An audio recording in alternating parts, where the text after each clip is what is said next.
Bonjour à tous, j'aimerais m'adresser à tous les entrepreneurs de leur vie. Voilà. Et là, j'ai quelque chose à vous communiquer d'absolument extraordinaire, quelque chose qui peut véritablement transformer votre perception de ce sentiment épouvantable d'infériorité, parce que quand on souhaite entreprendre sa vie, souvent on se rend compte et on se retrouve confronté à ce sentiment assez régulièrement, et souvent on l'associe à un manque de confiance en soi. Et en fait, je vais vous expliquer qu'en fait ce n'est pas du tout ça, et je vais vous expliquer ce que c'est exactement.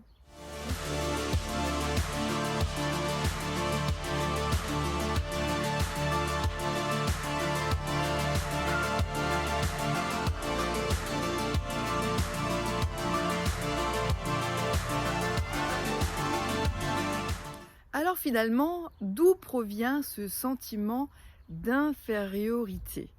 Ce horrible sentiment qui vient nous polluer la vie et qui fait que d'un coup, dans une situation professionnelle ou dans une situation personnelle, ou même parfois en couple, on peut se sentir en tout cas dans un sentiment, et je dis bien, c'est un ressenti, hein, d'infériorité. Mais qu'est-ce que veut dire le ressenti en fait finalement? On se ressent en phase d'infériorité. À quel moment dans votre vie vous vous êtes senti inférieur? Et je dis bien senti, toujours pareil. Pourquoi le ressenti? Parce qu'en fait, c'est quelque chose de très corporel, de très physique. Comme la confiance, d'ailleurs, on en associe la confiance souvent à une tension interne, pression interne. Ça veut dire quoi? Eh bien, ça veut dire tout simplement que vous ressentez à l'intérieur de votre corps, en tout cas votre corps vous envoie l'information que vous vous sentez inférieur. Ok, mais qu'est-ce que ça veut dire me sentir inférieur? Eh bien, je pense que l'on a oublié depuis bien longtemps ce sentiment d'infériorité, mais nous l'avons vécu pendant de très nombreuses années. Et ce sentiment d'infériorité, c'est parce que nous étions petits et que nous voulions être grands. Est-ce que là, je vous ai donné quelques indices? J'espère que ça vous aura ouvert les yeux. Eh bien oui, en fait, ce sentiment d'infériorité provient de notre enfance. Et donc ça veut dire quoi quand on se sent en infériorité? Eh bien ça veut simplement dire que, en fait, à l'intérieur de nous, notre enfant intérieur nous parle. Et cet enfant intérieur, nous l'avons oublié depuis bien trop longtemps. Et comme il nous parle, il est en train de nous dire: «Oh, oh, oh, tu vois là comment je me sens petit face à cette situation». Ça veut dire quoi? Ça veut dire tout simplement qu'il a besoin d'être entendu, accueilli, qu'on le prenne dans ses bras et qu'on lui dise peut-être tout simplement, excusez-moi, hein, peut-être pour certains ça va paraître très cucu, mais en fait, simplement, il a besoin d'être aimé, cet enfant intérieur. Nous l'avons trop souvent mis de côté, d'accord? Et on l'a complètement oublié. Donc on est rentré dans ce monde d'adultes souvent très tôt, pour certains, beaucoup trop tôt. Et donc cet enfant intérieur a été endormi depuis très très très très très longtemps. Et ce qui fait que, eh bien, on n'arrive jamais à solutionner ce problème d'infériorité qu'on associe toujours à un manque de confiance. Et à l'inverse, peut-être qu'on a été très tôt, on va dire, responsabilisé, peut-être un peu trop.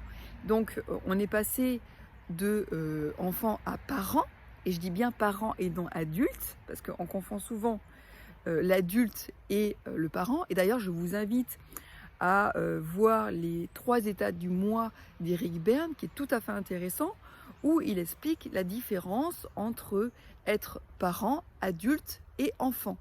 Et d'ailleurs, il distingue les parents avec le parent normatif, le parent nourricier, et les enfants, donc tous les stades de l'enfant, qui est soumis rebelle,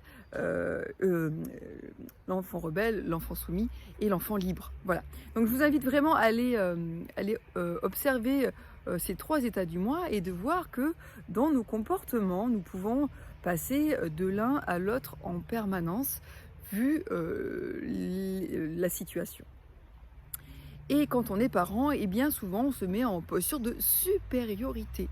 Ce qui fait que, en fait, dans notre comportement de parent, où on va peut-être dire Par exemple, le parent nourricier va dire vas-y, je sais que tu vas y arriver, tu es le meilleur. En se comportant comme ça, on ne se rend pas compte qu'en fait, on se met en état de supériorité parce que c'est comme si on savait et que du coup, eh bien, d'une certaine manière, on disait à l'autre qu'il pouvait y arriver, mais qu'est-ce qui nous permet de dire ça en fait? C'est qu'on se met en posture de supériorité. Désolé pour certains, mais les coachs sont souvent les champions d'ailleurs pour faire ce genre de choses. La valorisation nourricière qui n'est pas forcément positif, au contraire, puisque la personne en face va se mettre en posture d'enfant et du coup, on ne va pas arriver à la faire évoluer comme on veut. Et il y a le parent normatif qui, lui, est très dans les règles et qui va dire le cadre, comment est-ce qu'il faut fonctionner et tout ça. Et donc, forcément, eh bien, je vais dire à l'autre comment est-ce qu'il doit faire d'une manière très stricte. Et du coup, eh bien, ça va mettre la personne en face comme enfant aussi. Donc voilà.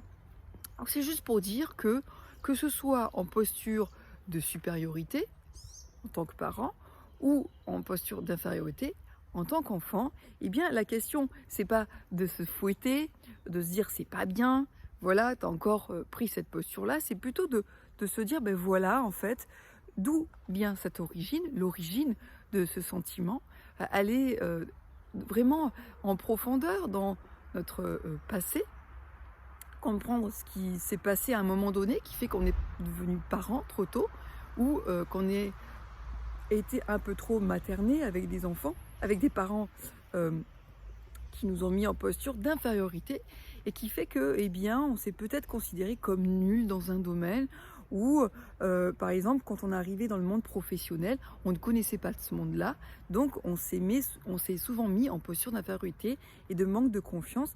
Mais en fait, c'est quoi? C'est simplement cet enfant intérieur qui a besoin d'être rassuré et pour être rassuré, il a juste besoin d'être accueilli. Ok, enfant intérieur, je sens que tu n'es pas à l'aise dans cette situation, et bien c'est ok et je t'aime. Voilà. Donc j'espère que cette petite vidéo vous aura aidé, si elle peut aider quelqu'un d'autre. N'hésitez pas à la partager, c'est super important parce que la confiance en soi, en fait, ce n'est qu'une illusion, ce n'est qu'un mot qui a été créé, qui est utilisé par beaucoup, et moi aussi parfois je l'utilise parce qu'il y a des choses derrière la confiance. Mais voilà, moi j'aime bien aller à l'origine des choses et aller chercher ce qui vous empêche réellement de éveiller, révéler votre leadership. Voilà, je vous souhaite une très belle journée et je vous dis à la prochaine vidéo. Ciao, ciao.